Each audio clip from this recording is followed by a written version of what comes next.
אנחנו באמת מתאימים את ההבנה שלנו לגבי הבעיה בהתאם למטופל.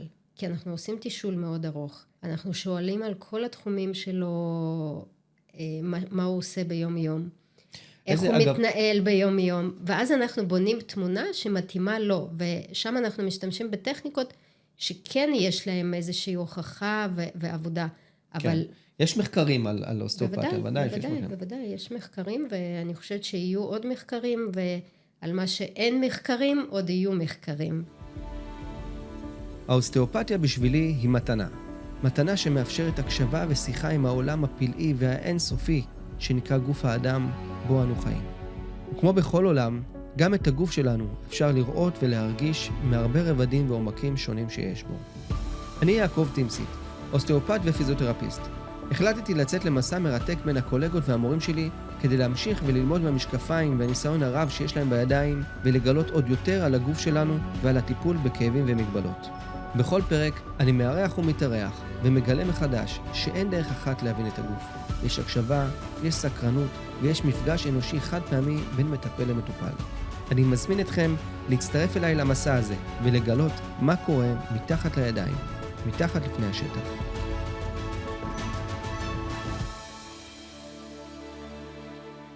היום בתוכנית יש לי אורחת מיוחדת שחיכיתי הרבה זמן למעשה לפגוש אותה ולראיין אותה. אנה ירפולוב היקרה, אחת המורות היותר שהשפיעו עליי כשאני למדתי את האוסטאופתיה, ובעלת המון הכשרות והמון ניסיון בטיפול בהמון גישות. אז אנה יקרה, המון תודה שהסכמת ככה להתארח בפודקאסט שלנו. אנה היא מוסמכת רפואה סינית מרידמן, היא מתמחות בצ'אנגדון בסין, שעשית את זה, ואחר כך המשך גם כמובן ללימודי אוסטאופתיה בווינגייט, ולימודי המשך של נמנקה וכאב נוציפלסטי של הטכניון בחיפה, בוגרת הקורסים של ברל בוויסרל, בפאשן מניפוליישן 1 ו-2, דיקור יבש, את מורה בבית ספר לווינגייט בקורס של גינקולוגיה בריאה אוסטאופתית, את בוחנת מבחני הגמר של דיור, הסמכות של אוסטאופתים במבחן הגמר אחרי 4.5 שנים של לימודים, והיית יושב ראש האיגוד של האוסטאופתים בישראל במשך 2 וגם עכשיו שאחרי שסיימת את התפקיד הזה, את עדיין פעילה באיגוד, וכולך מלאה כל טוב ורצון לתת ולהשפיע על אנשים, אז המון תודה שהצטרפת לפודקאסט שלנו. וואו, עכשיו שסיכמת את זה, יעקב, זה נשמע שעשיתי משהו. עשית הרבה במשך שנים. כן, אבל כאילו אני לא חושבת על זה כזה, אבל קודם כל תודה רבה לך על היוזמה, על זה שאתה בכל דרך, אני מכירה אותך ואתה מנסה לקדם את האוסטאופתיה, ותודה שהזמנת אותי, אני ממש שמחה. בימים האלו, אנחנו כאוסטאופתים ממשיכים לנוע. תנועה זה משהו שהוא חשוב בפילוסופיה אוסטאופתית, והנה אנחנו במלחמה, לא עוצרים וממשיכים, אז תודה רבה. באמת תודה. תודה. אז נתחיל בשאלה הראשונה. איך הגעת לעסוק באוסטאופתיה? מה משך אותך לתחום הזה? טוב, אז אני אתחיל מזה מאז שאני זוכרת את עצמי, מאוד נמשכתי לתחום הריפוי. הייתה לי התלבטות מאוד גדולה אם ללכת לתחום הרפואה או סיעוד, ובאיזשהו שלב נחשפתי לרפואה סינית, הייתי אז בת 22, זה היה לפני קצת זמן. נחשפתי לתחום הזה, הלכתי לבדוק והבנתי שאני מתחברת לזה, כי זה יותר אני בעצם. סיימתי 4 שנות לימוד ברידמן, כמו שציינת, נסעתי לסין, הייתי שם במשך 4 חודשים, בחרתי להתמחות דווקא בתחום של האורתופדיה, שזה תחום שתמיד משך אותי יותר. עשיתי את ההתמחות שלי, חזרתי לארץ אחרי זמן מה, והרגשתי שמשהו חסר. הרגשתי שחסר לי מהידע הרפואי יותר, האנטומי יותר. והתחלתי לחפש, ואחד הקולגות שאז עבדנו יחד, שהיא אוסטאופתית מאוד ותיקה, אמרה לי שהיא באמצע לימודים של אוסטאופתיה, והלכתי לבדוק, דיברתי אז עם המנהל שהיה באותו זמן בבית ספר, נכנסתי לשיעורים, ראיתי מה זה, ראיתי את התוכנית הלימודים, אמרתי, זה בדיוק מה שחסר לי. והתחלתי ללמוד ב-2008, התחלתי ללמוד אוסטאופתיה, והבנתי שזה הדבר, אחרי כל מה שחיפשתי, החיבור לאוסטאופתיה הוא היה הכי עמוק. שהוא סוגר לך גם את כל התמינה של גוף האדם מכל הרבדים שלו. זה סגר לי את כל מה שהיה חסר לי, זה סגר לי את העניין, באמת החלק של לימוד של הבחנה מבדלת, פיזיולוגיה, אנטומיה, שזה החלק המערבי כביכול, הוא היה חסר לי, וזה ענה לי לגמרי לצורך הזה, והראייה הכללית של האוסטאופתיה, והגישה, והעבודה עם הידיים, והחיבור גוף נפש, זה פשוט התיישב לי. איך את מסבירה למטופל חדש שמגיע אלייך, מהי אוסטאופתיה, ומה מייחד אותה משיטת טיפול אחרת? שאלה באמת טובה. אני חושבת שבשם הזה התגרו אותנו בהסברה. וכמו שכשדיברנו וציינת שכל מטפל מסביר את זה כנראה טיפה אחרת. אני חושבת שיש איזשהו בסיס שהוא משותף לכולנו, ואנחנו מסבירים למטופלים שלנו שבעצם הטיפול הזה הוא מעודד את היכולת של הגוף לריפוי עצמי. אני חושבת שזה בסיס. אנחנו כמטפלים בעצם מעודדים את כל המערכות, אם זה מבחינת מערכת עצבית, אם זה מבחינת מערכת שרירית, גידית, מפרקית.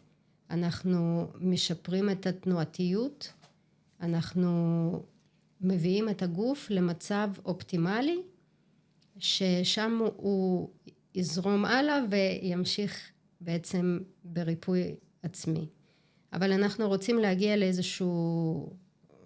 לאיזשהו בסיס טוב, שהגוף פשוט יוכל לתפקד בצורה יותר טובה. זה בדרך כלל מה שאני מסבירה, אבל כששואלים אותי מה זה שונה נגיד מפיזיותרפיה ומה זה שונה מעיסוי, אז בדרך כלל, שוב אני חוזרת לאותה נקודה, שאנחנו מטפלים בכל הרבדים. אנחנו מטפלים גם במה שנקרא ויסרל, שזה איברים פנימיים. אנחנו מטפלים בקרניאל, שזה בעצם גולגולת, שמשם יוצאת מערכת עצבית פרסימפתטית, ואנחנו מטפלים גם בשלד. מה לדעתך הגוף מנסה לספר לנו דרך הכאב שלו? השאלה טובה. מה הוא מנסה לספר? אני חושבת שבאופן כללי כאב זה איזשהו איתות של הגוף למצב כלשהו שהוא כרגע במצוקה מסוימת. אני לא רואה כאב בהכרח כבעיה, להפך. אני חושבת שכאב הוא זה שנותן לנו שנייה לעצור, להסתכל על עצמנו, להגיד אוקיי, משהו פה עובד לא לגמרי נכון, והכאב הזה הוא בשביל לעזור.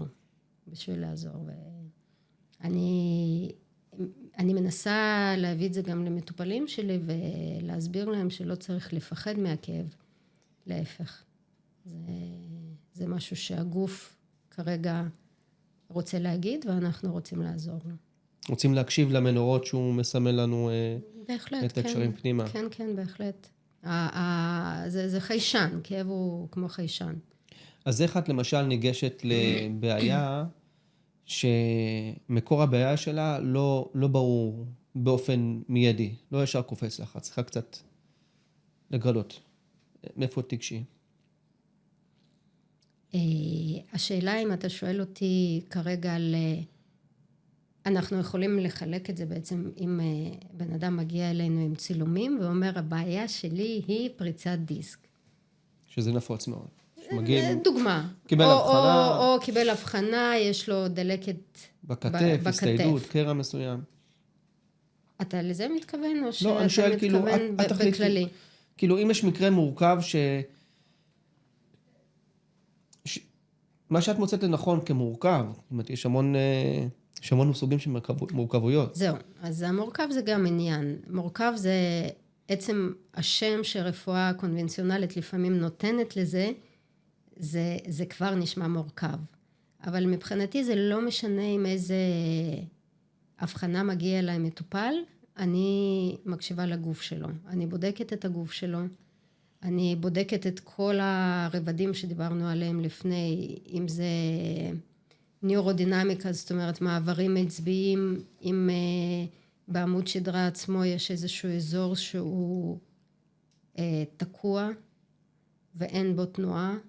זאת אומרת, יותר עומסים ספציפיים על החוליות הספציפיות לזווית כזאת אחרת, לרוטציה כזו או אחרת?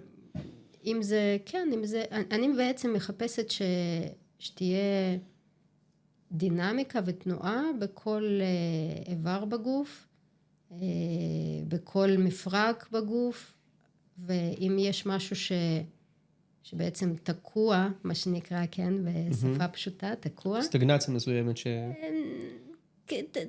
חוסר תנועה, בוא נגיד את זה. בוא לא ניכנס לזה כסטגנציות, כי אפשר חוסר תנועה, מגבלה תנועתית, חוסר תפקוד פיזיולוגי. אני תמיד אשתדל לחפש את זה, להקשיב לגוף. אני כן מתייחסת להבחנות, אבל אני נותנת הרבה יותר מקום לבדיקה הידנית שלי ובדיקה של הגוף. אז מה בעינייך התפקיד האמיתי של המטפל? הוא בעצם לתקן, להכווין, להקשיב לגוף, להתחיל תהליך חדש? אני ארחיב קצת על הדבר הזה. התפקיד שלנו זה בעצם, יש לנו כמה תפקידים. הרבה פעמים המטופל שמגיע אלינו מגיע באיזשהו מצב מאוד סטרסוגני, גם הרבה פעמים מהאבחונים שהוא מקבל, גם שהוא עייף מהבירור והחיפוש. מהבירורים, מהחיפוש, והוא לא מוצא את הפתרון. אז אחד התפקידים שלנו זה באמת לתת ביטחון למטופל, להרגיע אותו, להסביר לו בצורה הכי טובה שיש, ולגרום לו באמת לא להיכנס לאיזשהו לופ שיחמיר לו את הכאב שלו. זה התפקיד שלנו, זה התפקיד הראשון שלנו, ואני חושבת שיש לו השפעה ענקית, כאילו, על כל המצב ועל פרוגנוזה של ריפוי. והתפקיד השני שלנו זה באמת התפקיד היותר של לדעת למצוא את האזורים האלו שהם תקועים, דפוסים, לבצע באזורים האלו טכניקות מדויקות, ולהביא מטופל לאיזשהו שיפור משמעותי וללוות אותו בתהליך הזה. ליווי בתהליך. את מקבלת את הגישה שיש key lesion אחד עיקרי, זאת אומרת שיש איזה דיספונקציה מסוימת ספציפית שהיא משליכה הלאה לכל הגוף, שברגע שנפתח אותה, דברים משתחררים, או שבעצם יש שילוב של כמה דברים, או מימד נפשי, גופני? תראה, זה מבחינה תיאורטית פילוסופית, זה נשמע מאוד, מאוד טוב ומאוד פשוט. המציאות מראה לנו משהו אחר. אני חושבת שגם, בוא נסביר קודם המאזינים שלנו, מה זה קיליז'ן, כן? כי לא כל כך מכירים את הז'רגון האוסטאופטי שלנו.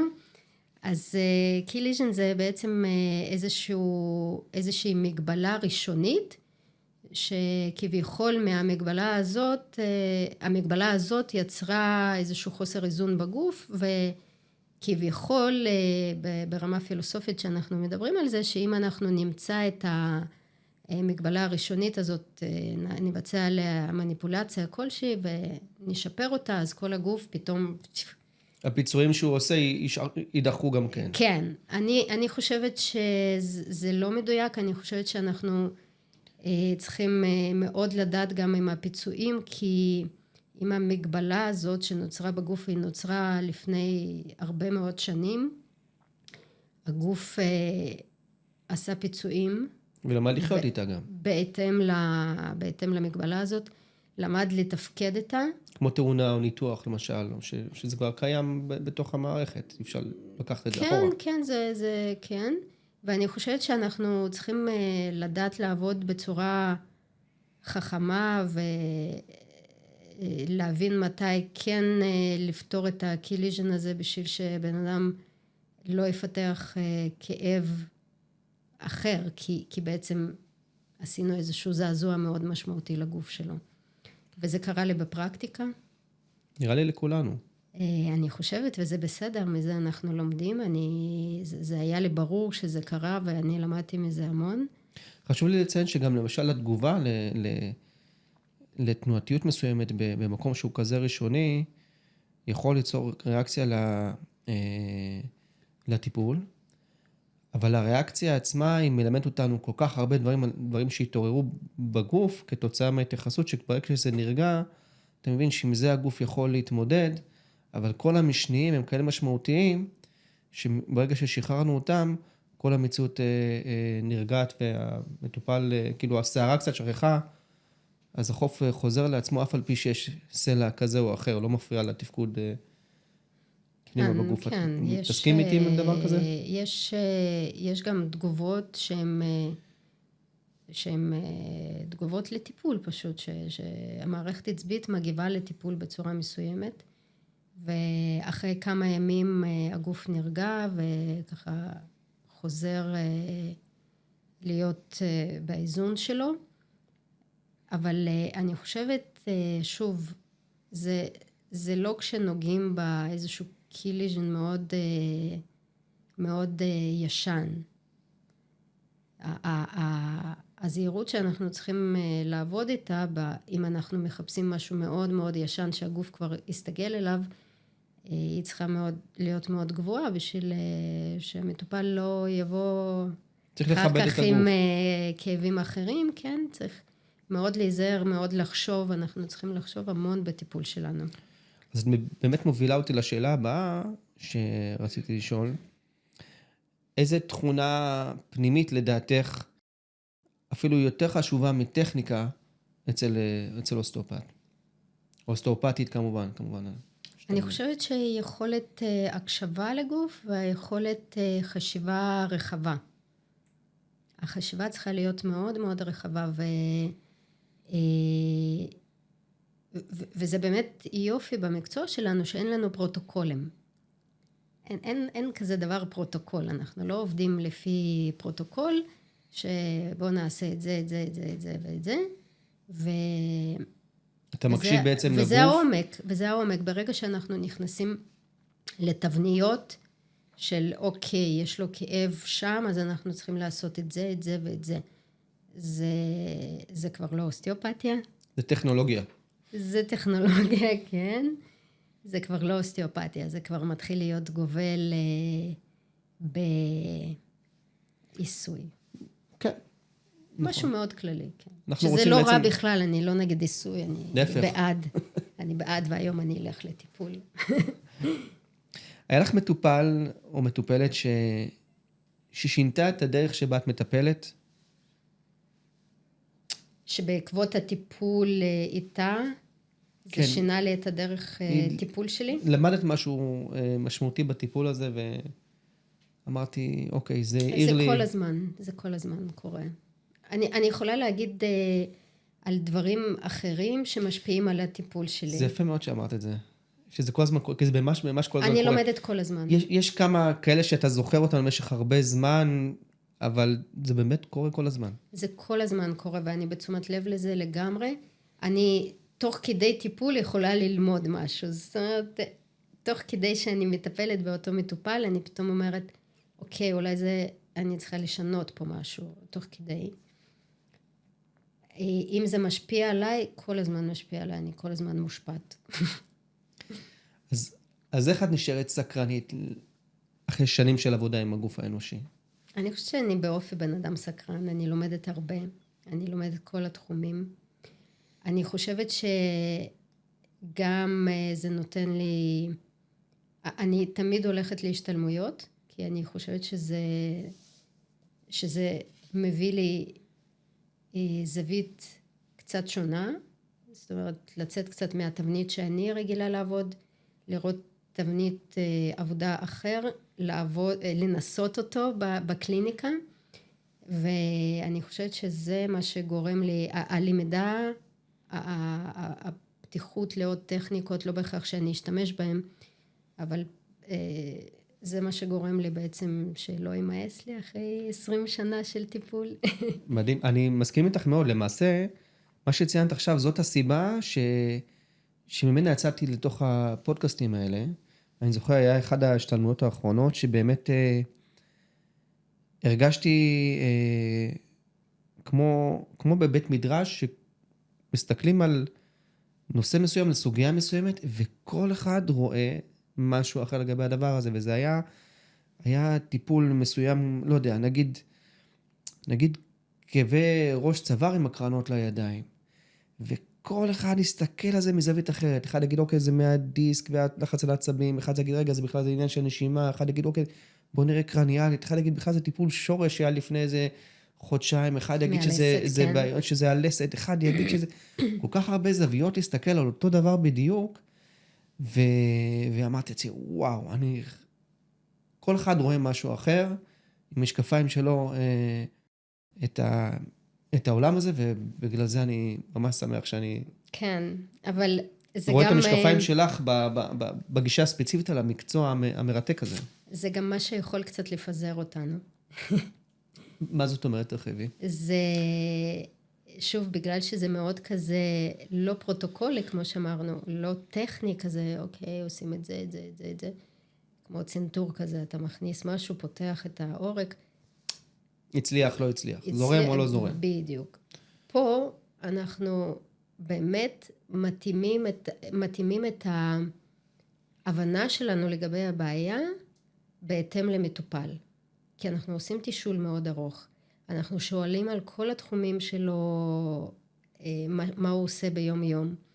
איך הוא מתנהל ביום יום. ואז אנחנו בונים תמונה שמתאימה לו. ושם אנחנו משתמשים בטכניקות שכן יש להם איזושהי הוכחה ועבודה. אבל יש מחקרים על אוסטאופתיה, בוודאי, יש מחקרים, ואני חושבת שיהיו עוד מחקרים, ועל מה שאין מחקרים, עוד יהיו מחקרים. כן. עד כמה לדעתך הריפוי מתרחש דרך הידיים של המטפל, וכמה דרך היכולת של הגוף לרפא את עצמו?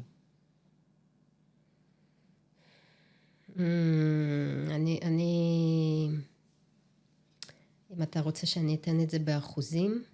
לא באחוזים, אולי דוגמה, משהו כללי, הרי בסוף אחוזים זה... תראה, אני נורא מאמינה ביכולות של הגוף.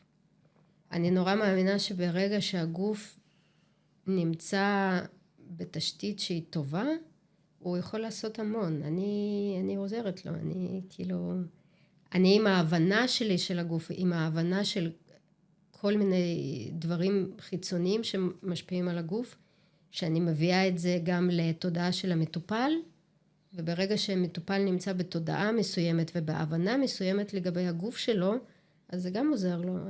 אני חושבת שאני מאוד עוזרת לו, אבל אני לא המיין. כן. איך את מבינה את הקשר בין הגוף, הנפש וסיפור החיים של המטופל עצמו? הם מחוברים ביחד? הם מחוברים ביחד, בהחלט.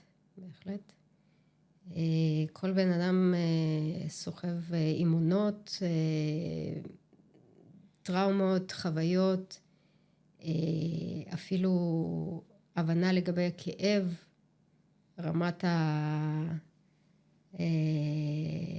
רמת ההתייחסות שלו לכאב, בוא נגיד כמה הוא שוקע לתוך הכאב הזה, או הוא אופטימי ויודע, זה ביחד, זה פשוט ביחד, והם משפיעים אחד על השני. אני לא יודעת מה משפיע על מה יותר, אבל בהחלט יש שם מערכת יחסים עמוקה. ואיך את יודעת מתי לא לטפל, או מתי לעצור? יש לך סימנים מובהקים מלבד דגלים תראה, מדהימים קודם כאלה כל, אחרים? אני רוצה שהמאזינים שלנו ידעו שיש לנו ידע מערבי גדול מאוד. מאוד מאוד רחב יפה, מאוד. רחב מאוד. אנחנו מאוד... הסיטואציות שבהן צריך להפסיק, ללכת לרופא, לברר דברים. בהחלט, אנחנו מאוד נצמדים לזה, ואנחנו לא מזלזלים בזה, ולפחות אני, ואני מאמינה שגם הקולגות שלי, וגם אני מעבירה את זה כשאני מלמדת. אם יש משהו שלא נראה לנו שבן אדם כרגע צריך להתפנות לבית חולים, חס וחלילה, או כן חייבים פה ניתוח, אני לגמרי על זה. חוץ מזה, מתי אני אפסיק לטפל, לפעמים אני מקצרת טיפולים, כי אני רואה שהגוף קיבל את האינפורמציה, ואני חושבת שזה מספיק לו. כי אם אני אעשה קצת יותר מדי, הוא יתעייף, ויכול להיות שהריאקציה תהיה פחות טובה. וכמובן, אם מטופל מרגיש שמשהו לא עובד לו, אני אפסיק את הטיפול, אבל בוא נגיד, בפרקטיקה שלי כמעט זה לא קרה. כי יש לך הקשבה טובה בעצם לצורך שלך. אני רוצה להאמין שיש לי הקשבה טובה, זאת אומרת, לא היה איזו סיטואציה שאמרתי, טוב, בואו נסיים עם זה, אלא אם כן אני הבנתי שזה מספיק לגוף של אותו בן אדם. היה לך מקרה על מטופל שנכנס אלייך עם בעיה מסוימת, ובסוף גילית שהמקור שהיה במקום אחר לגמרי בגוף? שחשבתי מלכתחילה שזה זה, ובסוף זה יסתבר כמשהו אחר? כן. כן, בטח. הרבה, אבל שוב, זה בדרך כלל, כמובן, בתחילת דרכי עשיתי הרבה טעויות. גם היום אני יכולה, הרי אנחנו בנויים בצורה כזאת שאנחנו הולכים לכיוון שבתת מודע אנחנו חושבים שהוא הכיוון. הרגלים שלנו בעבודה, ולפעמים מטופל אומר לי משהו, ואני כבר חושבת שאני יודעת מה זה. כן, בטח זה. כן, אני יודעת. ואז, אוקיי, באמצע טיפול אני מחזירה את עצמי, אני אומרת, את לא יודעת כלום, תבדקי את הגוף, תבדקי את הבן אדם, תרדי מהעץ. כן. זה כל הזמן קורה, אנחנו כל הזמן בלמידה. אני גם מאוד משתדלת לא לצאת מהקונספט האוסטאופתי, וכן להיות שם, כן להסתכל על גוף כיחידה אחד, לא לפספס שום אזור. איזה יופי. היה טיפול מסוים שהבנת בו משהו חדש על הגוף האנושי, על הגוף שלנו? משהו שלא למדנו בבית הספר. רוב מה שאני יודעת היום זה לא מה שלמדנו בבית הספר. בית הספר נותן לנו בסיס מדהים, חזק מאוד, ואנחנו לומדים אחר כך את רוב הדברים בטח. שוב, כל בן אדם זה יכול לבוא בן אדם מטופל עם סייאטיקה, שזה נפוץ, אני אומרת, כאילו כולם מכירים מה זה סייאטיקה. כאבים עם גב תחתון והקרנה לרגל. כן. ואצל מטופל אחד זה יתבטא בצורה כזו, אצל מטופל אחר יתבטא בצורה אחרת, ושם באמת נכנסת הראייה שלנו. האוסטאופתיה, כי אחד המקור בכלל מהבטן, אחד מרחם שחלות, התקן תוך רחמי, צלקת תוך בשרי, עצירות.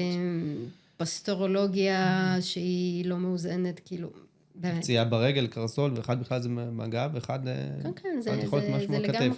זה לגמרי רחב. אותו סימפטום ממקורות שונים לחלוטין. כמו להבדיל כאב ראש, שיכול להיות המון סיבות, וזה לאו דווקא. אני נורא אוהבת לעבוד עם כאבי ראש. מאוד אוהבת.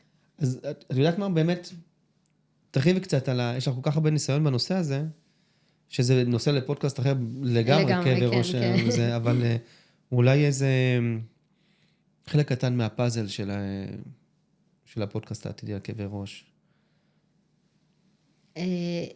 זה נפוץ. זה נפוץ. תראה, אני גם קצת משתמשת בזה שיש לי ידע בצמחים, בתזונה סינית, ואני חייבת להגיד שבמקרים של כאבי ראש, ועוד כל מיני סיטואציות כרוניות, אני משתמשת בעוד כלים. אני מוציאה עוד כלים שאני עובדת איתם, ואני כן משתמשת. אני יכולה לדבר על כאבי ראש הרבה. אפשר לחלק סוגים של כאבי ראש לפחות 5 סוגים. אבל אני אדבר על משהו שייתן דוגמה קטנה על כאב ראש שהוא הכי נפוץ, ואני חושבת שהוא באמת המון אנשים סובלים ממנו, בעיקר אנשי הייטק. זה כאב ראש ממקור של מתח, tension headache, מה שנקרא. והטיפול בו הוא אפילו קל. הוא אפילו קל, אבל הוא מחייב קצת שינויים תזונתיים. הוא מחייב קצת באמת ההשקעה של המטופל. אני מאוד אוהבת שמטופל גם לוקח אחריות על עצמו, ולא מפיל הכל עליי ועל הידיים שלי. כן, לפעמים הרבה, אני רואה את זה אצל מטופלים שאומר, אוקיי, האחריות שלי זה שבאתי לטיפול. אבל פתאום אתה מחזיר את הכדור למגרש שלו, אתה אומר לך, תשמע, יש לך עוד אחריות, גם תסתכל רגע על התזונה, על התנועה, על הרגלי חיים שלך, על העבודה שאתה נמצא, כל מיני... אני בהחלט מתייחסת לזה. אני גם למדתי איך לעבוד עם זה בשביל שבן אדם באמת יעשה משהו עם עצמו. אני נותנת להם דברים קטנטנים. אני לא מפילה עליהם הרבה. אני לא מתחילה עכשיו לספר להם כמה פעמים בשבוע הוא צריך לעשות אימוני כוח ולשנות את כל התזונה שלו לחלוטין. אני נותנת דברים קטנים בשביל לבני אדם מאוד מאוד קשה לעשות שינויים גדולים. זה מכביד, זה כמעט ולא יקרה. אז אני, נגיד, בהתאם למה שאני רואה, אני יכולה להמליץ לו תיקח, נגיד, מגנזיום. אוקיי? כי מגנזיום הוא מוריד מתח ומשפר, מאוד עוזר לכאב ראש. אני בעצמי, כשיש לי כאב ראש, לוקחת מגנזיום, זה עובד מדהים. אני יכולה להגיד לבן אדם, תוריד סוכר. תוריד סוכר. בוא נתחיל מהקטן, תוריד סוכר, זה יעשה לך שינוי מדהים. תעשה כל יום מתיחות, או תעשה לעצמך, יש לי כדורים כאלו פה בקליניקה, אתה תראה, כדורים שאני מחלקת למטופלים, בשביל שיעשו עיסוי לעצמם. זה כיף. יוצאים ממתנות. יוצאים ממתנות, כן. מעולה. אז אני כן נותנת גם למטופל לעשות עם עצמו משהו. מעולה. שיעבוד. האם יש רגע בטיפול שבו הגוף מוביל אותך, ולאו דווקא להפך, את מובילה אותו? כן, בטח. זה מה שגם אמרתי מקודם. אני עושה הקשבה, ולפעמים אני חושבת על משהו אחד, אני בודקת ואני רואה שזה מקום אחר, זה מוביל אותי לפעמים מהנקודה הכואבת למעלה, למטה. זאת אומרת, בריקוד שלך של הגוף, בריקוד שלך עם הגוף של מטופל, אתה בעצם גם מובל וגם מוביל? אני זורמת. אני לגמרי זורמת עם הגוף, עם המטופלים שלי. היה מקרה מסוים שבו הרגשת ממש את החוכמה של הגוף? אני חושבת שאני כל הזמן רואה את זה. איזה כיף לשמוע. אני כל הזמן רואה את זה. שוב, יכול להיות כי... יכול להיות שאני כבר לא נותנת לזה כזה, אתה יודע, וואו, ראיתי, אבל זה כל הזמן קורה. זה שם. אני אגיד לך מה, בתוך התשובה שלך, אני באמת מתבהרת לי התמונה היפה של המקצוע הנהדר שלנו, שלאט לאט המשקפיים שמאחוריהם אוסטאופט חושב, הוא יוצא מנקודת ההנחה שאוקיי, יש כל כך חוכמה לגוף, בוא תקשיב. ותראה, ואתה תזרום עם הכיוון שלו, אולי שזה אולי שונה מהרפואה הקונבנציונלית, שהיא מאוד...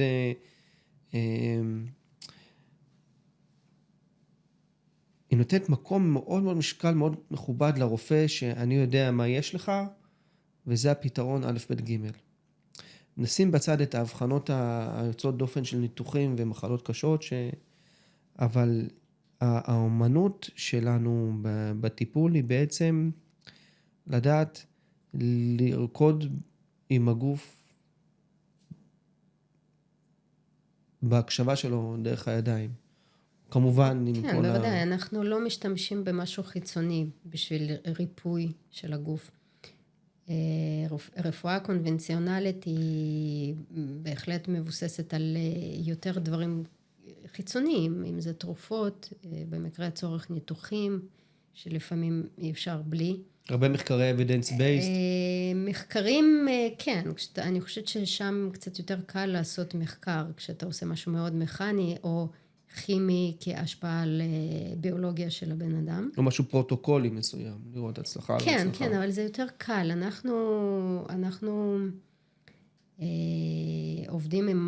אנחנו עובדים בעצם עם הגוף, ממש עם הגוף. אנחנו לא משתמשים בשום דבר חיצוני. אנחנו גורמים לגוף להשתפר על ידי איזושהי, הדבר היחיד שהוא חיצוני, אנחנו עושים איזושהי השפעה על הגוף. אבל הגוף עושה את העבודה. הוא מדבר בשפה... בטח, אין שום השפעה של הסכין, אין שום השפעה תרופתית, ביולוגית על הגוף, כימית, ביולוגית, אין. אז זה אנחנו והגוף. הייתה שאלה מסוימת שמטופל או מטופלת מאוד הפתיעה אותך, או מקרה מסוים שהפתיע אותך מאוד? תראה, לפעמים מה שמפתיע אותי באמת ועד היום, זה לפעמים המטופל מגיע עם משהו שנשמע לו שהוא בחיים לא יצא מזה, ופתאום אני עושה איזשהו משהו שהוא ממש לגמרי לפי חשיבה אוסטאופתית, וזה עוזר לבן אדם, וזה מדהים אותי. כאילו, אני בעצמי לא יודעת איך זה קורה. כן. אבל היו לי כמה מקרים כאלו, וכן, זה מפתיע אותי, בוודאי. כן, שבהגדרה אתה מסתכל על צמתים מסוימים, ואתה אומר, רגע, גם הכתף, גם הבטן, גם הצרבת וגם הגב, זה פה, זה בצומת הזאת, אז בוא נתייחס אליו, פתאום הוא מבין המון קשרים, נכון, זה וזה וזה, ואז הוא נרגע, והוא נותן, כאילו, גם הנפש שבתוך הגוף, נושמת ומזזה זה החוצה. ברגע שאנחנו נותנים ביטחון למטופל, וההבנה של הגוף שלו, הוא נרגע. אנחנו נשמעים להם הרבה יותר עדינים, ועם פרוגנוזה טובה מאשר כשאומרים לך, יש לך סטנוזיס, וכל החוט שדרה שלך סתום ואין לך, זה נשמע נורא. כן. זה מכניס לי סטרס. אם מישהו היה אומר לי דבר כזה, אני הייתי מתה, באמת. כאילו, מפחיד. כן. מפחיד. מה, אני מקולקל? אוקיי, אז שוב, יש מקום להבחנות האלו, אבל אני גם מנסה להסביר לאנשים שיש עוד השפעות, ולא בהכרח הדבר הזה מה שיכריע אותם. כן. האם יש איזה מיתוס מסוים על האוסטאופתיה שהיית רוצה להפריך אותו? אני לא שומעת כל כך מיתוסים על אוסטאופתיה, אני מאוד כאילו בסביבה של אנשי מקצוע מאוד, אני חושבת, חברים שלי וקולגות שלי, ואני מכירה את רוב האוסטאופטים בארץ, אנשים מאוד רציניים ומאוד יודעים את מקומם באמת. אני לא כל כך שומעת מיתוסים, אבל... מהקהל, מהקהל אני שומעת יותר חוסר הבנה. מה זה אוסטאופתיה? מה אתם עושים שם? מה אתם עושים שם? אני חושבת שיש יותר חוסר הבנה. אין כל כך עדיין לאנשים מיתוסים לגבי זה. לפעמים אני שומעת שאנחנו קוסמים. אני תמיד אומר שהקוסם יודע שהוא לא קוסם. זה נראה לאחרים, רגע, הוצאת את זה, אבל הוא יודע מה הוא לעשות, כדי לראות את מה הסיבה. אז לפעמים זה קצת מיתוס, אנחנו לא קוסמים, אנחנו פשוט יודעים מה לעשות. לאן דעתך התחום של האוסטאופתיה מתקדם בעשור הקרוב? אתה מדבר על הארץ. על הארץ. כן, בואו נספר למאזינים שלנו שבחול המקצוע הוא מקצוע פארה-רפואי, הוא מאוד מוסדר ברוב המקומות באירופה, בארצות הברית, ברוסיה לאחרונה, בשביל להיות אוסטאופט אתה חייב להיות רופא MD קודם כל, ורק אחר כך אתה עושה הכשרה של אוסטאופתיה, זאת אומרת אנחנו... גם בארצות הברית זה במקביל? גם בארצות הברית זה במקביל, כן, באירופה זה תואר ראשון, זה מקצוע מאוד מוסדר, אנחנו לא עוסקים פה באיזה שמניזם, כן. ואני חושבת שיותר ויותר אנשי מקצוע פה בארץ מבינים את זה, אני עובדת המון מול רופאים גם אורתופדים, גם רופאי משפחה, שמבינים את המקצוע. גם יש רופאים שמפנים. המון, אני עובדת עם המון רופאים שמפנים אליי. להבדיל יש רופאים שיגידו, עזוב, זה שטויות, אין חבל לך על הזמן, אבל יש רופאים שיאמר לדעתי לזכותם, שמבינים שיש פה משהו שיכול לתת מענה מאוד מאוד שלם ומאוד עמוק למטופל שלהם, והשילוב ביחד עם עולם הרפואה, הוא פשוט מכפיל ומשלש כוח הרבה יותר... לגמרי, אבל אני חושבת שפה צריכה להיות גם עבודה שלנו, ואני עשיתי את זה לא מעט, ואני יודעת שגם אתה עשית את זה, ובתור איגוד עשינו את זה, אנחנו עשינו הרצאות לרופאים, הם פשוט לא מכירים, אז ברגע שאתה לא מכיר אתה לא רוצה להמליץ, שזה טבעי, אבל ברגע שהם מבינים, וההסברה שלנו היא טובה, והם מבינים שאנחנו לא נגד רפואה, אלא אנחנו רוצים להיות ביחד וכעזר, וגם בפני עצמנו, כאילו אנחנו בהרבה דברים שאין להם באמת מענה, כמו לפעמים כאבי ראש, אין לפעמים לרופא מענה לכאב ראש, חוץ מתרופה.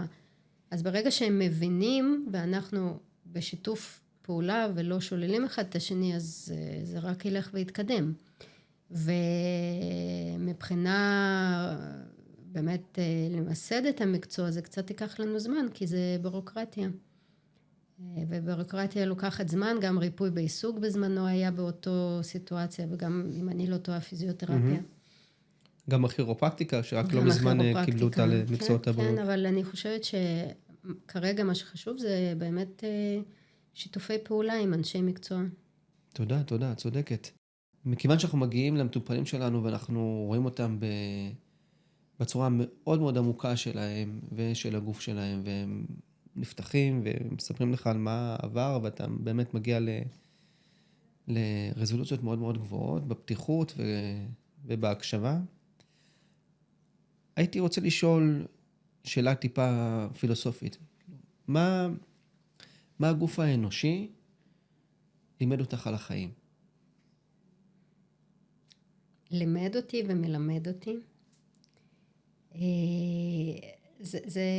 אני חושבת שבאמת להיות אוסטאופט זה דרך חיים, זה להיות איזשהו פילוסוף של המקצוע, להיות איזשהו אדם מאמין. אני חושבת שאני אדם מאוד מאמין בדרכי, ואני חושבת שהגוף הוא בעצם איזשהו השתקפות של מיקרו-קוסמוס, של כל הבריאה שלנו בעצם. זה מה שאני רואה. כל מה שיש לנו בבריאה, כל האלמנטים קיימים בגוף. אנחנו שלוחה של משהו שבתוכנו מתקיים הכל בעצם. אם זה מבחינה רוחנית, אם זה מבחינה באמת פיזית ומכנית, כאילו כל מה שקורה לנו בגוף, קורה גם בצורה גלובלית בעולם בבריאה הזאת. כן. וככה אני רואה את זה, זה פשוט איזשהו שלוחה של הדבר הגדול הזה. ואנחנו סוג של מיקרו בתוך המקרו, אבל די אותו דבר. אני מסכים איתך מאוד, אני הרבה פעמים אומר שאנחנו בעצם עולם שלם, ועוד קיימים בתוכנו יצורים וחיידקים וכל מיני דברים שעוד יהיו בגוף הזה אחרי שאנחנו כבר נצא ממנו. תשתית לחיים של מקרוביום מטורף, כן. שמשפיע עלינו גם הוא משפיע עלינו. אז כשאנחנו באמת מדברים על הגוף ועל כל המקרוביום שמתקיים אצלנו בתוך הגוף, הוא גם מקרין החוצה. הוא גם מקרין החוצה, ובאוסטאופתיה ביודינמית אנחנו ממש שמים ידיים ויכולים להרגיש את האנרגיה של אותם אישויות חיים שיש בפנים בתוך. כן, אבל אנחנו ממש מרגישים את זה החוצה. אנחנו יכולים משהו כמו 30 סנטימטר מהגוף, להרגיש את האנרגיה שהמקרוביום, שיצורים שחיים אצלנו בבטן, במקרוביום, הם מקרינים החוצה. וממש יכולים להרגיש את המצב, זה כבר level מאוד גבוה של אוסטאופתיה, אנחנו ממש יכולים להרגיש את מצב הבריאותי של הבן אדם, ממש דרך האנרגיה הזאת שמוקרנת בעצם מהמערכת עיכול שלנו, דרך החיידקים.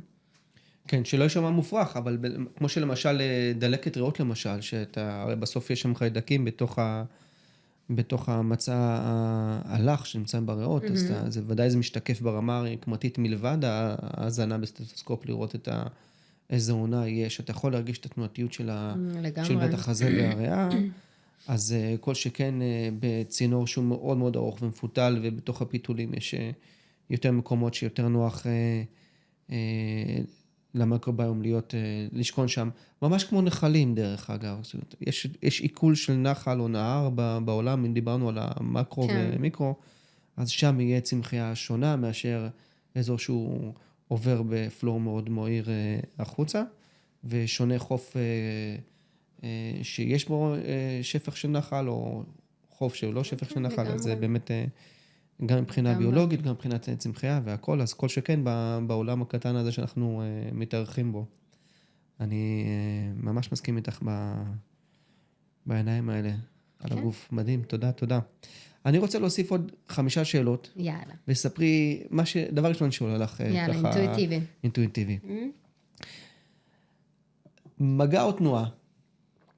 מגע ותנועה. ספר אחד שהשפיע עלייך מאוד כמטפלת. ספר באוסטאופתיה ספציפית? מה שתחליטי, לא חובה. רגע, תן לי להיזכר, קראתי הרבה ספרים, אני כבר לא זוכרת.